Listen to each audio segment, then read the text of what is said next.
Si le Seigneur s'est attaché à vous et vous a choisi, ce n'est pas parce que vous êtes plus nombreux que les autres.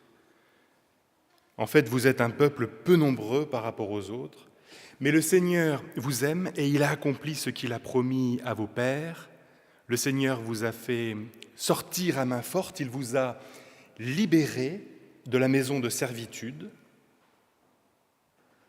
Et nous tous, qui sommes rassemblés ce matin, nous ne sommes ni plus nombreux, ni plus savants, ni meilleurs que les autres. Non, si nous sommes rassemblés ce matin, nous qui sommes présents dans ce temple ou à distance depuis chez vous, c'est que nous nous savons aimés de Dieu. C'est que nous avons été libérés de nos maisons de servitude. C'est que nous comptons sur la fidélité de cet amour et c'est que nous voulons célébrer cette fidélité ce matin. Nous voulons la célébrer par l'écoute de la parole et je remercie le professeur Fritz Lienhardt de nous accompagner toute la matinée. Il donnera la prédication dans un instant. Nous voulons célébrer cette fidélité par nos chants, par nos prières. Nous voulons entendre et proclamer tout à la fois que Dieu nous aime, que Dieu nous libère, que Dieu est fidèle. Bienvenue à chacune et à chacun ce matin pour ce culte. Je vous invite à vous lever pour chanter le psaume 118.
Ensemble, le psaume 66 de manière antiphonée. Acclamez Dieu, gens du monde entier.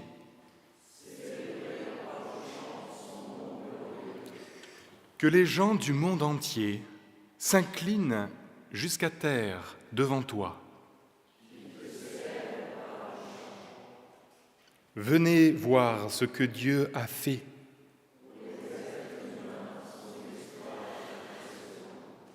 Peuple, bénissez notre Dieu. C'est lui qui nous fait vivre. Vous tous qui reconnaissez l'autorité de Dieu, venez écouter. Si j'avais eu des intentions coupables, mais voilà, Dieu a écouté. Béni soit Dieu. Il n'a pas écarté ma prière, il ne m'a pas privé de son amour. Et nous poursuivons la louange avec le cantique 2108. Nous chantons.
Et c'est parce que Dieu nous connaît par notre nom que nous pouvons, dans la confiance, nous unir dans la prière pour déposer humblement nos limites devant lui. Nous prions. Heureux ceux qui sont humbles de cœur, car le royaume des cieux est à eux. C'est avec cette phrase que le Christ commence son enseignement. Seigneur, tu t'es abaissé pour venir nous rencontrer dans notre humanité Et malgré l'enseignement du Christ, nous croyons encore que ce sont nos propres forces qui sont importantes. Nous continuons à faire confiance à nos mérites, à nos bonnes actions, à notre intelligence indéniable, mais vaine, même à notre argent, quel que soit son montant. Toi qui es venu combler les humbles, renvoyer les riches les mains vides, regarde toutes les fausses richesses qui nous éloignent de toi et des autres. Et nous t'en prions ce matin, apprends-nous l'humilité, la simplicité, la pauvreté. C'est dans l'humilité que tu nous rejoins, c'est dans l'humilité que tu veux nous combler. Oui, tu nous le rappelles, c'est dans l'humilité que tu nous déclares heureux, alors débarrasse-nous de tout ce qui nous éloigne de ton évangile, afin que nous puissions vivre la réalité de ton royaume qui s'avance.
Seigneur, tu sais combien notre foi est timide, tu sais combien notre prière peut être paresseuse, mais lorsque nous ouvrons notre Bible, nous y lisons que tu es un Dieu qui accueille, qui pardonne ceux qui se tournent vers toi.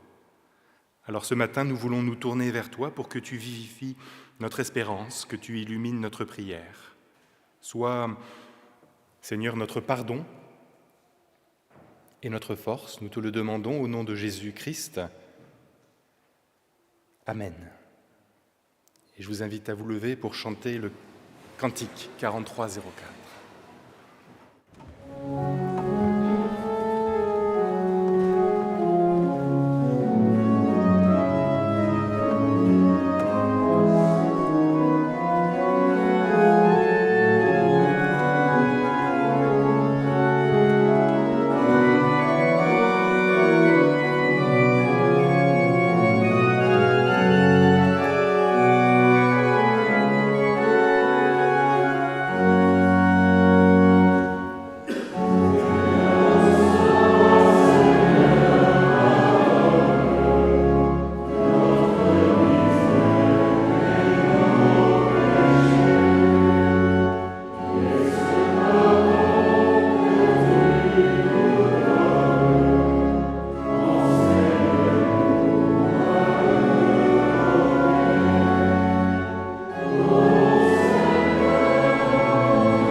connaissez peut-être ce conte de Grimm dans lequel il est question d'un concours de force entre un géant et un petit tailleur. Et le vainqueur est celui qui lancera un objet le plus haut possible. Alors vous pouvez choisir, on peut s'asseoir, on peut rester debout, c'est la liberté du chrétien. Et alors le costaud lance une pierre très très haut, évidemment, si haut qu'elle met très longtemps à retomber. Et le petit tailleur qui est futé lâche un oiseau qui ne retombe pas. Certains musclent leur foi par des exercices spirituels, par des privations, par des veilles, par des actions à n'en plus finir. Ils lancent leur pierre le plus haut possible.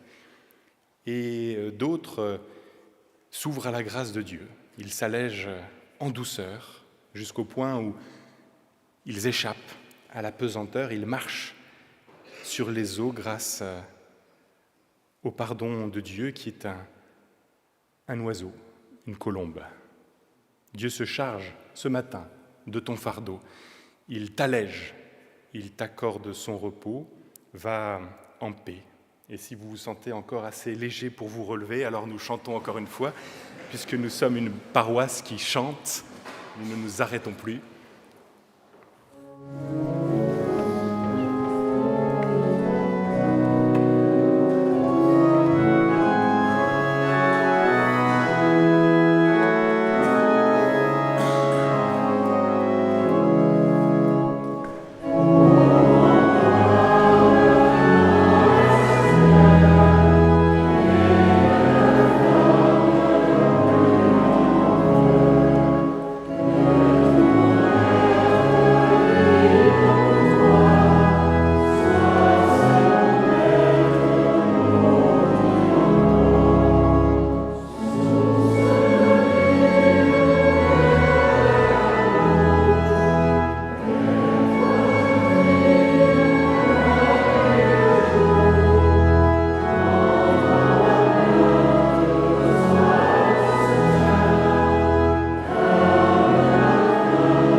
Et je vous invite à reprendre place, mais ce n'est que temporaire. Voilà.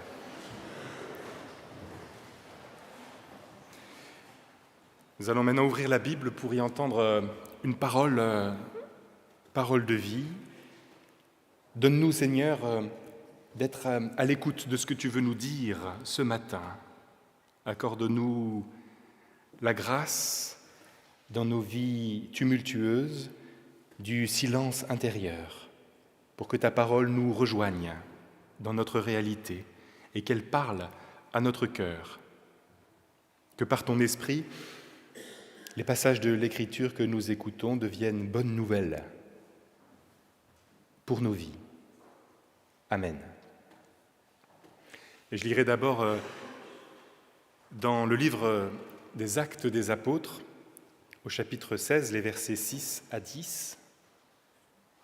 L'Esprit Saint les empêcha d'annoncer la parole de Dieu dans la province d'Asie, de sorte qu'ils traversèrent la Phrygie et la Galatie. Quand ils arrivèrent près de la Mysie, ils eurent l'intention d'aller en Bithynie. Vous situez tout ça, évidemment. Mais l'Esprit de Jésus ne le leur permit pas. Ils traversèrent alors la Mysie et se rendirent au port de Troas. Pendant la nuit, Paul eut une vision. Il vit un Macédonien debout qui lui adressait cette prière. « Passe en Macédoine et viens à notre secours. » Aussitôt après cette vision, nous avons cherché à partir pour la Macédoine car nous étions convaincus que Dieu nous avait appelés à porter la bonne nouvelle aux habitants de cette contrée. Et avant de lire le deuxième passage et de se mettre à l'écoute de la prédication du professeur Liénart, je vous invite à chanter encore et donc à vous relever.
La grâce et la paix nous sont données de la part de Dieu notre Père et de notre Seigneur Jésus-Christ.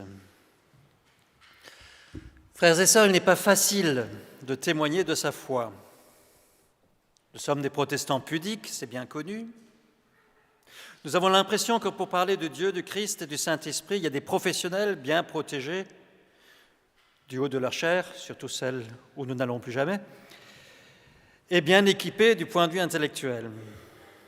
De même, nous savons bien que le discours de la foi est plutôt discrédité dans la société contemporaine. Et qui d'entre nous a envie de passer pour ringard, que ce soit dans la famille ou au bureau? De plus, les formes passées de la mission coloniale ne nous rendent pas service pour encourager le témoignage de notre foi. C'est pourquoi cela a du sens de relire le texte qui est justement typique de la mission coloniale. puisqu'il est devenu le texte emblématique de la mission à partir de 1795, au moment de la création de la mission de Londres. Je lis. Quant aux 11 disciples, ils se rendirent en Galilée, à la montagne où Jésus leur avait ordonné de se rendre. Quand ils le virent, ils se prosternèrent, mais quelques-uns, peut-être tous selon les exégètes, eurent des doutes. Jésus s'approcha d'eux et leur adressa ces paroles. « Tout pouvoir m'a été donné au ciel et sur la terre. Allez donc, de toutes les nations, faites des disciples, les baptisant au nom du Père et du Fils et du Saint-Esprit, leur apprenant à garder tout ce que je vous ai prescrit. Et moi, je suis avec vous tous les jours jusqu'à la fin des temps. » Seigneur, éclaire ceux qui parlent et ceux qui écoutent, pour tous nous rendre attentifs et réceptifs à ta parole. Amen. Frères et sœurs, je vais vous faire une homélie. Une homélie, d'un point de vue technique, c'est un commentaire du texte biblique qui procède en quelque sorte ligne par ligne, tout en élargissant le propos. Et comme je ne vais pas être excessivement bref, je vous conseille de bien vous installer sur vos bancs ou dans vos fauteuils si vous êtes à la maison. Relevons d'abord que les 11 disciples se rendent en Galilée, à la montagne où Jésus leur avait ordonné de se rendre. La Galilée, frères et sœurs, c'est le lieu où ils ont vécu avec Jésus. C'est le lieu où ils ont une histoire commune avec lui, une histoire qu'ils peuvent raconter. Il est vrai que je constate que la plupart des chrétiens qui parlent de leur foi racontent une histoire. Ils racontent l'histoire de leur rencontre avec Dieu, l'histoire des facteurs et des conditions qui ont fait en sorte qu'ils deviennent des chrétiens engagés, ayant envie justement de partager la foi. La Galilée, c'est le lieu de l'histoire commune avec Jésus. Pour eux, ce n'était pas seulement une histoire racontée, mais une histoire vécue. Frères et sœurs, nous n'invitons pas à croire en Dieu en disant « tu dois croire ». Jouer avec la peur de l'enfer conduit à un gain minime. C'est un peu comme si je disais « tu dois rire ». Si je veux qu'autrui rit, il faut au moins que je lui raconte une histoire. Pour la foi, il faut aller un pas plus loin. Non seulement il faut que je raconte une histoire, mais il faut que j'invite à vivre une histoire. Permettre d'en vivre l'aventure et ainsi, selon la formule de Blaise Pascal, faire éprouver la vérité de la foi. Combien d'entre nous se sont convertis lors du feu de camp d'un séjour d'ado? Le deuxième thème abordé par notre texte, c'est le doute. Quand ils le virent, ils se prosternèrent, bien sûr. Mais quelques-uns eurent des doutes. Frères et sœurs, ce ne sont pas ceux qui sont bardés de la certitude pathologique d'avoir raison qui sont envoyés en mission. Ce sont les douteurs. Le terme français doute, comme le mot grec, vient du fait d'être double. Le B s'est d'ailleurs maintenu dans l'anglais doubt. Dans l'allemand Zweifel aussi, il y a zwei. Le doute consiste à être en quelque sorte écartelé. Écartelé entre sa foi, ou du moins son envie de croire, et tous ceux qui pourraient y faire obstacle. Ce terme de doute surgit dans l'évangile de Matthieu en particulier, quand Pierre marche sur l'eau, où d'un côté il regarde au Christ, et alors il croit, et puis il regarde l'eau, et alors il sombre. Cette dimension double est constitutive de notre être chrétien, et, frères et sœurs, c'est une chance. Elle nous rend profondément solidaires de tous ceux qui ne sont pas à même ou qui n'ont pas la volonté de croire. Le doute nous rend solidaires de tous les incroyants parce que notre foi ne sera jamais autre chose qu'un doute surmonté. Un doute qui a trouvé sa place dans une profonde relation avec Dieu en Jésus-Christ. Le théologien Karl Barth disait « Je connais bien la figure triste, un peu triste de l'athée. Je la connais non seulement par les livres, mais aussi quand elle surgit en moi comme un revenant. Contrairement à une idée reçue, il n'y a pas d'opposition massive entre les croyants et les incroyants. Les croyants portent l'incroyance en eux et le Dieu que les soi-disant incroyants refusent n'est pas forcément celui de la foi chrétienne. Combien j'ai envie de dire en discutant avec un athée que le Dieu que lui refuse, moi je le refuse tout autant. Celui en quel je crois, c'en est un autre. Oui, l'incroyance, comme le péché et la mort, ne se surmonte pas par télécommande.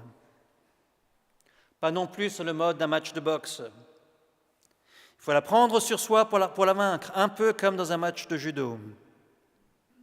Et se pose ainsi la question, qu'est-ce qui fait que finalement, malgré tout, je crois? Pourquoi, en moi, par grâce, la foi a-t-elle gagné le combat? Du moins à ce jour. Poursuivons notre lecture. Viennent ensuite les paroles de Jésus. En général, quand on lit ce texte au baptême, par exemple, on commence au verset 18. C'est là, maintenant. Tout pouvoir m'a été donné au ciel et sur la terre, selon la traduction œcuménique de la Bible. Excusez-moi, mais la traduction est fausse, même si c'est la traduction œcuménique de la Bible. Ce qu'il faudrait dire, c'est toute autorité m'a été donnée dans le ciel et sur la terre. Et c'est tout autre chose. Il y a donc une différence massive.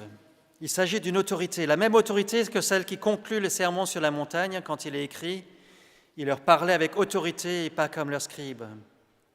Cette autorité est celle d'une parole. Il ne s'agit pas de force physique. Il ne s'agit pas de pouvoir dictatorial. Il s'agit d'une parole qui fait grandir, d'une parole qui libère, d'une parole qui est puissante à sa manière. L'expression « au ciel et sur la terre » renvoie au Notre Père, où nous prions sur la terre comme au ciel, mais avec une différence. Dans le Notre Père, il s'agit d'une prière, que ta volonté soit faite sur la terre comme au ciel. Frères et sœurs, ce n'est pas une invitation à la résignation. Je pense à cette situation personnelle où mon meilleur ami de l'époque avait perdu son bébé. Ça s'appelle mort subite du nouveau-né, une affaire horrible. Et le grand-père était arrivé en disant, dans ce genre de cas, que ta volonté soit faite, ça ne marche pas. Et moi, j'avais juste répondu non, mais que ton règne vienne. Et je me suis rendu compte que plus tard, qu'en fait, dans ce verset, il est question de la même chose quand il est dit que ta volonté soit faite sur la terre comme au ciel, c'est-à-dire que pour l'instant, la volonté de Dieu, elle est faite au ciel. Sur la terre, c'est coup-ci, coup-ça. Et maintenant, les choses ont changé. Le Christ dit « Toute autorité m'a été donnée dans le ciel et sur la terre ». Il y a eu un changement de pouvoir dans le monde, dans l'univers, pas au-delà, pas ailleurs, mais dans le monde. En germe seulement, nous voyons bien l'état de notre monde, mais en germe, quelque chose s'est produit. La demande de notre Père est exaucée. La volonté de Dieu commence à être faite sur la terre avec la résurrection du Christ. Oui, frères et sœurs, en dernier ressort, notre monde n'est pas dirigé par les puissants. En dernier ressort, le monde n'est pas dirigé par le mort ou le péché. En dernier ressort, le monde n'est pas dirigé par les catastrophes et les maladies, même pas par la mort subite du nouveau-né. En dernier ressort, il y a eu un changement de pouvoir puisque le Christ a surmonté toutes ces formes du mal en les prenant sur soi et que Dieu a rendu cet événement définitif en ressuscitant Jésus. Poursuivons notre lecture. C'est pourquoi, dit le Christ, allez à toutes les nations. C'est suite à ce changement de pouvoir qu'il y a un envoi. Ce changement de pouvoir donne le courage, fait sortir de la pudeur. Ce changement de pouvoir légitime d'une certaine manière son annonce jusqu'au bout du ciel et de la terre. Allez donc, de toutes les nations faites des disciples. De toutes les nations faites des disciples. Les êtres humains sont à prendre dans leur contexte culturel. Il peut se rapporter en fait au verset biblique qui a été emblématique de la mission avant 1795, ce qu'il est convenu d'appeler l'appel du Macédonien. C'est ce que nous avons entendu tout à l'heure. Ce Macédonien qui apparaît à Paul en rêve et qui lui dit « Viens à notre secours ». Nous ne savons pas très bien comment Paul savait que c'était un Macédonien. Peut-être qu'il avait un accent. Il avait l'accent macédonien. Ou alors il avait un costume particulier qu'on a vu en rêve. Ou une apparence physique. En tout cas, Paul a vu clairement que c'était un Macédonien. Et c'est à ce Macédonien comme tel qu'il est censé s'adresser. Pas un exemplaire anonyme et abstrait de l'humanité, mais à quelqu'un qui appartient à une ethnie spécifique. Et cela signifie en fait que la mission ou l'évangélisation ou le témoignage de notre foi ne fait pas seulement l'objet d'un envoi de la part du Christ, mais s'oriente aussi selon les besoins spécifiques d'un Macédonien, ou d'un Grec, ou d'un Romain, ou d'un Germain, ou d'un cadre d'entreprise, particulièrement barbare, ou d'un ouvrier, ou d'un migrant, ou de quelqu'un de notre famille, de notre petit enfant peut-être. Des personnes qui ont leurs enfermements spécifiques et leurs besoins de libération particuliers pour leur annoncer l'Évangile. Évangélisation des peuples, mais aussi évangélisation des individus. Nous avons dans notre texte de Matthieu 28, ça je trouve ça passionnant, une faute de grammaire. Une faute de grammaire biblique, canonique. Il est dit, allez vers toutes les nations, ta ethné, neutre pluriel. Baptisez-les, le les c'est masculin pluriel. C'est une faute de grammaire. Une faute de grammaire qui a un sens théologique. Et c'est pour ça qu'il faut la laisser. Que des siècles et des siècles de copistes ont laissé la faute de grammaire. Parce qu'il y a d'un côté l'évangélisation des nations, des cultures, des collectifs, etc., un peu sur le mode de Clovis qui s'est fait baptiser avec 3000 de ses guerriers qui n'avaient sûrement rien demandé. Nous savons aujourd'hui que ça a été tellement superficiel. Ceux qui ont fait l'évangélisation en profondeur, ce sont les moines. Les monachoi, une spiritualité du solitaire, de l'individu, qui parle de personne à personne. Nous avons l'évangélisation des cultures et nous avons surtout l'évangélisation des personnes. Nous avons ta ethné et nous avons les. Pardon, Matthieu n'était pas genré. C'est du masculin pluriel. Aujourd'hui, il faudrait le compléter. Cette faute de grammaire a du sens. Faire des disciples est le verbe principal. Les autres sont des participes. Faire des disciples représente une démarche globale dont il faut voir les composantes. Or, l'enseignement ne vient pas d'abord. D'abord, il y a la pratique, en l'occurrence le rite. La théorie ne vient qu'après. Quand il apprend à parler, un enfant ne commence pas par la grammaire. Il écoute, il parle, et ensuite, longtemps après, il se confronte aux subtilités de l'accord du participe passé au complément d'objet s'il précède l'auxiliaire à boire. Mais c'est rarement par là qu'on commence. Dans la foi, c'est pareil. Ce qui commence, c'est une pratique. Un baptême, un feu de camp, et l'apprentissage, en fait, la réflexion, la dimension réflexive, elle suit, dans le meilleur des cas, mais elle suit. Baptiser, oui, baptiser, c'est faire passer par la mort. Le baptême est une noyade. L'aube. Cette stagiaire qui parlait de telle personne qui n'est pas réapparue après son baptême ne croyait pas si bien dire. C'était en Allemagne, elle disait, diese Person ist nicht mehr aufgetaucht. C'est ressurgir après avoir nagé, quoi. Donc c'est comme si elle s'était noyée. Le baptême, frères et sœurs, c'est une façon d'appliquer aux personnes concernées la victoire du Christ sur le mal, en particulier sur la mort, en l'intégrant dans sa propre identité. Je répète parce que c'est un peu complexe, mais c'est tellement important. Le baptême, c'est l'intégration dans l'identité du croyant, du mal, en particulier de la mort, pour vivre avec le Christ. C'est une façon d'appliquer aux personnes concernées la victoire du Christ, quand il dit « toute autorité m'a été donnée ». Mais ce changement se fait de manière particulière. Elle signifie que la mort, l'identité baptismale signifie que la mort fait partie de mon histoire. Je suis, d'une certaine manière, symboliquement déjà mort. J'ai été noyé avec le Christ, je suis mort avec lui. Si désormais je vis avec lui, ce n'est pas une façon de le laisser simplement la mort derrière moi, mais c'est une façon de vivre dans l'horizon d'une mort qui a déjà eu lieu. Et donc, il faut que je vive avec ma finitude. Il faut que je vive avec le fait que je sois sujet au temps, ce que je découvre de façon douloureuse en sexagénaire débutant, où je vois les marques du temps. Je les vois aussi quand je jogue et qu'il y a un jeune Dieu qui me dépasse à toute vitesse pendant mon jogging, et que je dis « facile quand on a 20 ans de moins », mais à la réflexion, c'est 40. Oui, accepter d'être sujet au temps, accepter sa propre finitude, c'est ça, la véritable libération qui se produit au moment du baptême.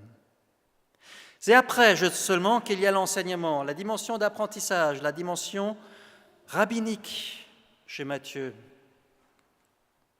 Leur enseignant a gardé tout ce que je vous ai prescrit. Chez Matthieu, cet enseignement est celui d'un rabbi, c'est-à-dire un enseignement qui est accompagné d'une vie commune. C'est dans le cadre d'une vie commune que se fait l'enseignement. Les retraites de confirmants, moi, dans ce qui me concerne, ma pratique, c'était l'essentiel de mon catéchisme. Cette dimension de vivre ensemble où s'inscrit l'enseignement, dans laquelle s'inscrit l'enseignement. Et enfin se trouve la promesse ultime, j'arrive quand même au bout, avec le dernier verset de l'évangile de Matthieu. « Et moi, je suis avec vous tous les jours jusqu'à la fin des temps. » Tout au début de l'Évangile, il était question de l'Emmanuel. Emmanuel, ça veut dire Dieu avec nous. Désormais, il s'agit de Dieu en Jésus-Christ qui est présent. J'ai posé tout à l'heure la question, pourquoi en moi, par grâce, la foi a gagné le combat contre l'incroyance? Eh bien, laissez-moi vous le dire, c'est à cause d'une présence. C'est à cause du cadeau d'une présence. Et parce que cette présence, parfois, pas toujours, mais quelquefois, elle est sensible. Frères et sœurs, le Christ ne nous promet pas un surcroît de savoir, de pouvoir et d'avoir, mais il nous promet une présence. Il nous promet qu'il sera là, y compris dans les moments difficiles, en particulier dans les situations qui semblent désespérées. Il nous offre une présence source d'une confiance et d'une parole. Et c'est cette présence que nous voulons partager avec tous ceux qui en ont tellement besoin et qui nous disent « Viens à notre secours » d'une manière ou d'une autre. Et la paix de Dieu, qui surpasse toute intelligence, garde nos esprits et nos cœurs dans le Christ Jésus. Amen.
invite à vous lever pour confesser notre foi en réponse à l'évangile qui nous est adressé en ce jour. Nous croyons en Dieu. Malgré son silence et son secret, nous croyons qu'il est vivant. Malgré le mal et la souffrance, nous croyons qu'il a fait le monde pour le bonheur de la vie. Malgré les limites de notre raison et les révoltes de notre cœur, nous croyons en Dieu. Nous croyons en Jésus-Christ, malgré les siècles qui nous séparent du temps où il est venu. Nous croyons en sa parole. Malgré nos incompréhensions et nos refus, nous croyons en sa résurrection. Malgré sa faiblesse et sa pauvreté, nous croyons en son règne. Nous croyons en l'Esprit. Malgré les apparences, nous croyons qu'il conduit l'Église. Malgré la mort, nous croyons en la vie éternelle. Malgré l'ignorance et l'incrédulité, nous croyons que le royaume de Dieu est pour tous. Amen. Je vous invite à reprendre place.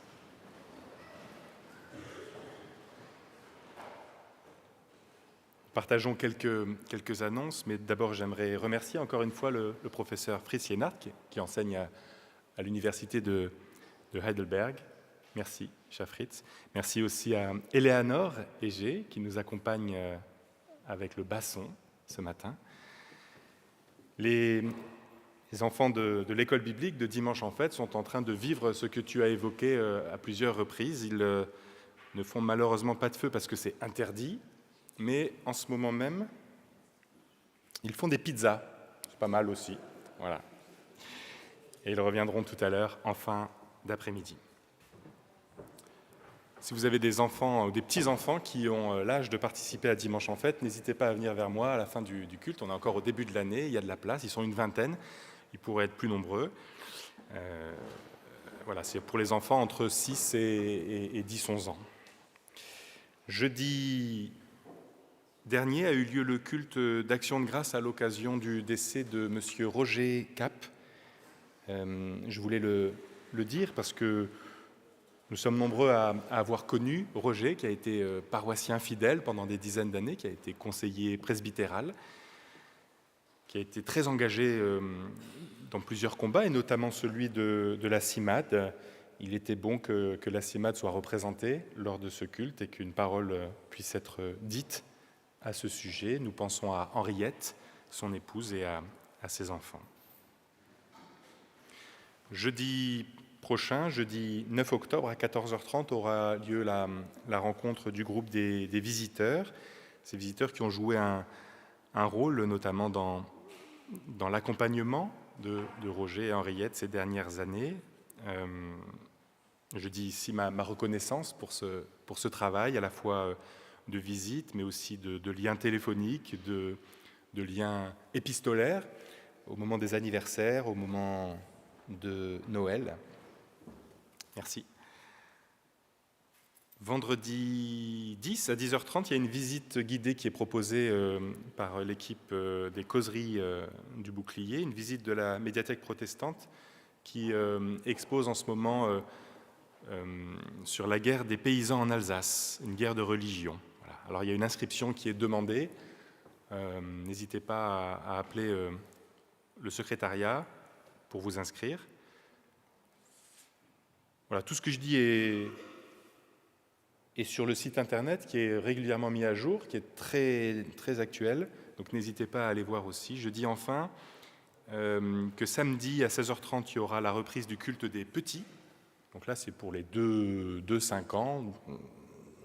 16h30, culte ici au Temple sur le thème de la famille. Et alors cette année, on a une nouvelle formule où au même moment, puisque on a la chance depuis la rentrée d'avoir Juliette Marché qui a rejoint l'équipe, il y aura une étude biblique au même moment. Donc les enfants sont pris en charge avec le culte des petits et les parents sont invités à laisser leur enfant vivre leur aventure et à aller à l'étude biblique. Et donc si vous êtes intéressés, entre deux courses aux Galeries Lafayette, vous venez ici à 16h30 ou ailleurs, vous pouvez aller ailleurs, je dis les Galeries Lafayette, je n'ai pas d'action particulière au Galeries Lafayette.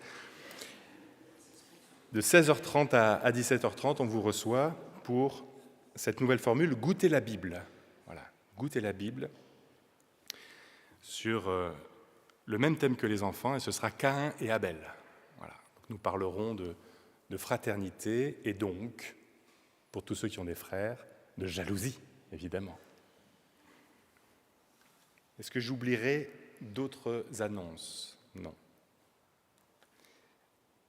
Et donc j'ai vu que l'offrande avait eu lieu pendant que je parlais, donc on a gagné du temps, mais du coup, on entendra le basson dans un instant, puisque c'était prévu pendant l'offrande. On s'adapte au bouclier, tu vois, tac.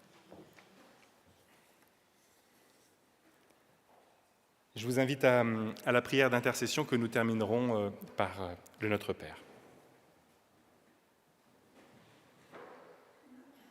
Seigneur, apprends-nous à étendre nos vies au-delà de nous-mêmes. Non seulement à élargir l'espace de notre tente, mais à étirer notre cœur jusqu'aux frontières et au-delà. En ton nom et au nom de ce que tu nous demandes. Là où les hommes, les femmes et les enfants souffrent, là où ils ont besoin d'entendre une parole ou de recevoir un geste. Mets-nous en solidarité avec notre prochain, avec l'étranger que nous ignorons, avec le démuni qui nous dérange. Oui, Seigneur, que ton appel à la mission résonne chez nous comme un appel à la solidarité, qui soit le nom de cette fraternité. Rends-nous non seulement fraternels, mais solidaires dans la vérité. Tu nous veux solidaires, non pas partisans, toi qui as pris parti pour nous tous. Rends-nous solidaires en humilité. Nous ne sommes pas capables de porter la terre entière, mais en allant avec la force qui est la nôtre, nous pouvons prendre notre part dans la mission que tu donnes à ton peuple. Délivre-nous de l'accablement qui n'aide personne. Délivre-nous de la pitié qui empoisonne tout. Tu nous veux solidaires de celui dont nous devenons vraiment le prochain. Nous te confions les familles qui traversent l'épreuve du doute, constitutif de la foi. Permets qu'elles franchissent le pas de l'espérance et de la solidarité. Nous te confions les familles qui franchissent l'épreuve du deuil, qui fait partie de la vie. Permets-leur de voir au-delà de la tombe et de devenir à leur tour parole d'espérance et gestes d'apaisement pour leurs prochains. Et ensemble, nous faisons monter vers toi la prière qui est commune à tous les chrétiens qui se réunissent en ton nom ce matin. Notre Père qui es aux cieux, que ton nom soit sanctifié, que ton règne vienne, que ta volonté soit faite sur la terre comme au ciel. Donne-nous aujourd'hui notre pain de ce jour. Pardonne-nous nos offenses, comme nous pardonnons aussi à ceux qui nous ont offensés. Et ne nous laisse pas entrer en tentation, mais délivre-nous du mal, car c'est à toi qu'appartiennent le règne, la puissance et la gloire pour les siècles des siècles. Amen. Et je t'invite à t'approcher pour jouer.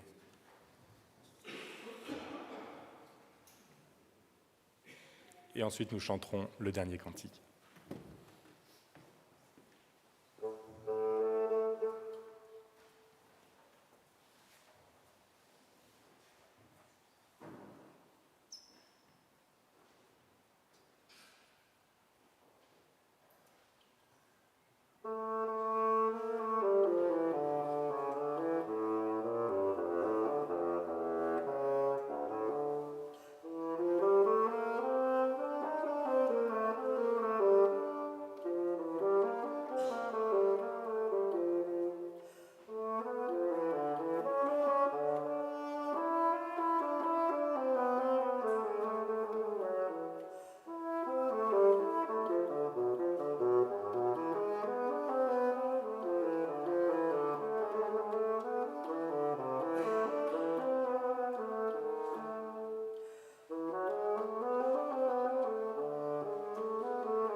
et sœurs, que Dieu vous bénisse, que Dieu vous garde, que le Dieu d'Abraham, le Dieu d'Isaac, le Dieu de Jacob, qui se donne à connaître en Jésus-Christ, vous bénisse aujourd'hui et toujours.